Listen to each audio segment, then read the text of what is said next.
Hi ಎಲ್ರಿಗೂ ನಮಸ್ಕಾರ. Welcome to my channel. Friends, ಇವತ್ತಿನ ಈ ವಿಡಿಯೋದಲ್ಲಿ ಶ್ರಾವಣ ಮಾಸ ಯಾವಾಗ ಪ್ರಾರಂಭವಾಗಿ ಯಾವಾಗ ಮುಕ್ತಾಯವಾಗ್ತಾ ಇದೆ, ಹಾಗೆ ವರಮಹಾಲಕ್ಷ್ಮಿ ಹಬ್ಬ ಯಾವತ್ತು ಬಂದಿದೆ, ಹಾಗೆ ಯಾವ ಸಮಯದಲ್ಲಿ ಪೂಜೆಯನ್ನು ಮಾಡಬೇಕು ಅನ್ನೋದನ್ನು ಈ ವಿಡಿಯೋದಲ್ಲಿ ತಿಳಿಸ್ಕೊಡ್ತೀನಿ. ಅದಕ್ಕೂ ಮುಂಚೆ ನೀವಿನ್ನು ಯಾರಾದರೂ ನನ್ನ ಚಾನಲನ್ನು ಸಬ್ಸ್ಕ್ರೈಬ್ ಮಾಡದೆ ನೋಡ್ತಾ ಇದ್ದರೆ ಪ್ಲೀಸ್ ಸಬ್ಸ್ಕ್ರೈಬ್ ಮಾಡ್ಕೊಂಡು ನೋಡಿ. ಹಾಗೆ ನಿಮ್ಮ ಫ್ರೆಂಡ್ಸ್ ಆ್ಯಂಡ್ ಫ್ಯಾಮಿಲಿ ಜೊತೆ ಶೇರ್ ಮಾಡಿ ಸಪೋರ್ಟ್ ಮಾಡಿ. ಶ್ರಾವಣ ಮಾಸವು ಹಿಂದೂ ಧರ್ಮದಲ್ಲಿ ಪವಿತ್ರವಾದ ತಿಂಗಳು. ಇದನ್ನು ಭಗವಾನ್ ಶಿವನಿಗೆ ಸಮರ್ಪಿಸಲಾಗಿದೆ. ಈ ತಿಂಗಳಲ್ಲಿ ಭಕ್ತರು ಶಿವನಿಗೆ ವಿಶೇಷ ಪೂಜೆಗಳನ್ನು ಕೂಡ ಸಲ್ಲಿಸ್ತಾರೆ. ಇನ್ನು ಈ ವರ್ಷ ಶ್ರಾವಣ ಮಾಸ ಯಾವಾಗ ಪ್ರಾರಂಭವಾಗ್ತಾ ಇದೆ ಅಂತ ನೋಡೋದಾದರೆ, ಜುಲೈ 25ನೇ ತಾರೀಕು ಸ್ಟಾರ್ಟ್ ಆಗಿ ಆಗಸ್ಟ್ 23ನೇ ತಾರೀಕು ಶ್ರಾವಣ ಮಾಸ ಮುಕ್ತಾಯವಾಗ್ತಾ ಇದೆ. ಇನ್ನು ವರಮಹಾಲಕ್ಷ್ಮಿ ಹಬ್ಬ ಯಾವತ್ತು ಬಂದಿದೆ ಅಂತೇಳಿ ನೋಡೋಣ. ಪ್ರತಿ ವರ್ಷ ವರಮಹಾಲಕ್ಷ್ಮಿ ಹಬ್ಬ ಶ್ರಾವಣ ಮಾಸದ 2ನೇ ಶುಕ್ರವಾರ ಬರುತ್ತೆ. 2ನೇ ಶುಕ್ರವಾರ ಪೂಜೆ ಮಾಡೋದಕ್ಕೆ ಆಗದೇ ಇರೋ ಅಂಥವರು ಶ್ರಾವಣ ಮಾಸದಲ್ಲಿ ಬರೋವಂಥ ಯಾವುದಾದ್ರೂ ಒಂದು ಶುಕ್ರವಾರ ವರಮಹಾಲಕ್ಷ್ಮಿ ವ್ರತವನ್ನು ಮಾಡ್ಕೋಬೋದು. ಇನ್ನು ಈ ವರ್ಷ ಅಂದರೆ 2025ರಲ್ಲಿ ವರಮಹಾಲಕ್ಷ್ಮಿ ಹಬ್ಬ ಆಗಸ್ಟ್ 8ನೇ ತಾರೀಕು ಶುಕ್ರವಾರದ ದಿನ ಬಂದಿದೆ. ಇನ್ನು ಪೂಜೆ ಮಾಡೋದಕ್ಕೆ ಸೂಕ್ತವಾದ ಸಮಯವನ್ನು ತಿಳ್ಕೊಳ್ಳೋಣ. ಮೊದಲನೇದಾಗಿ ಬ್ರಾಹ್ಮಿ ಮುಹೂರ್ತದಲ್ಲಿ ಮಾಡಿಕೊಂಡ್ರೆ ತುಂಬಾ ಒಳ್ಳೆಯದು. ಬ್ರಾಹ್ಮಿ ಮುಹೂರ್ತ ಅಂದರೆ ಬೆಳಗಿನ ಜಾವ 3:45 ಸ್ಟಾರ್ಟ್ ಆಗಿ 5:30 ಇರುತ್ತೆ. ಇನ್ನು ಇದನ್ನು ಬಿಟ್ಟರೆ ಗೋಧೂಳಿ ಸಮಯದಲ್ಲಿ ಕೂಡ ನಾವು ಪೂಜೆಯನ್ನು ಮಾಡ್ಕೋಬೋದು. ಸಂಜೆ 5:30ದಿಂದ 7:30 ಗೋಧೂಳಿ ಸಮಯ ಇರುತ್ತೆ. ಆ ಟೈಮಲ್ಲಿ ಕೂಡ ನಾವು ವರಮಹಾಲಕ್ಷ್ಮಿ ವ್ರತವನ್ನು ಆಚರಣೆ ಮಾಡ್ಬೋದು. ಇನ್ನು ಈ ಎರಡು ಸಮಯವನ್ನು ಬಿಟ್ಟು ಬೇರೆ ಸಮಯವನ್ನು ನೋಡೋದಾದರೆ ಬೆಳಗಿನ ಜಾವ 5:30ಯಿಂದ 6:30 ಒಳ್ಳೆಯ ಟೈಮ್ ಇದೆ. ಆ ಟೈಮಲ್ಲಿ ಕೂಡ ಮಾಡ್ಕೋಬೋದು.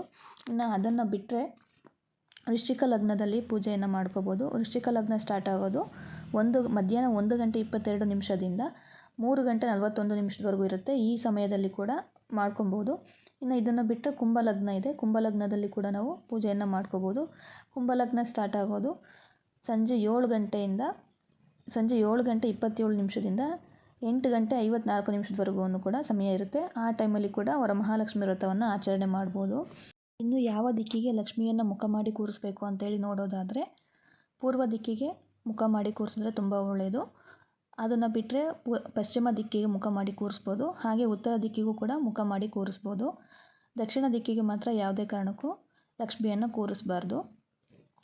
ದೇವರ ಮನೆಯಲ್ಲಿ ಮಾಡೋದಕ್ಕೆ ಅವಕಾಶ ಇದ್ದರೆ ದೇವರ ಮನೆಯಲ್ಲೂ ಕೂಡ ಲಕ್ಷ್ಮಿಯನ್ನು ಕೂರಿಸ್ಬೋದು.